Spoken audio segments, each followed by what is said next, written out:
Ultrasonic sensor, ज्याची की range 200 सेंटीमीटरपेक्षा जास्त आहे. त्याच्या रेंजमध्ये पर्सन आला का आपण हा जो आर्टिफिशियल हँड बनवला आहे त्याच्या थ्रू आपण काय करणार, त्या पर्सनला एक रोज देणार आहे. आणि जो साऊंड प्लेबॅक आपण इथं करतोय, तर साऊंड प्लेबॅकसाठी आपण जी सिस्टीम यूज केलेली प्री रेकॉर्डेड व्हॉइसची, तर ती आपण इथं पाठीमागं अटॅच केलेली त्याला. बरोबर. याला काय म्हणतो आपण APR मॉड्यूल. तो काय करतो, आपला रेकॉर्डेड साऊंड प्ले करतो. त्यामध्ये काय आता APR मॉड्यूल वापरले, ज्याच्यामध्ये आपण साऊंड आपला प्री रेकॉर्ड करून ठेवणार. नोड MCU यूज केला आपण, त्याच्या थ्रू आपण प्रोग्राम केला आहे. ज्यावेळेस पर्सन डिटेक्ट होईल त्यावेळेस नोड MCU थ्रू आपण या APRचं चॅनल एनेबल करणार आणि स्पीकर थ्रू आपण जे रेकॉर्डेड केलेलं आहे ते प्ले करणार. त्यासाठी पॉवर सप्लाय यूज केला आहे आपण इथं 5 व्होल्टचा. आणि हँड मूव्ह करण्याकरता आपण L293D motor driver IC use केली. स्पीकरचा व्हॉल्यूम इन्क्रीज करण्याकरता आपण एक छोटंसं ॲम्प्लिफायर किट यूज केले.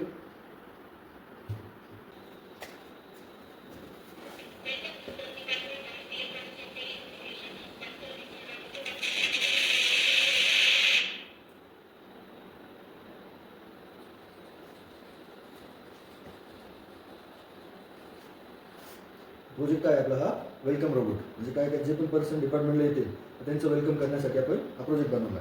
त्याच्यामध्ये आपण काय यूज केलं आहे, अल्ट्रासॉनिक सेन्सर यूज केला आहे, जो की काय काम करणार आहे, पर्सनला 30-40 सेंटीमीटरच्या आतमध्ये आला तर डिटेक्ट करणार, एक वेलकम रोज देणार.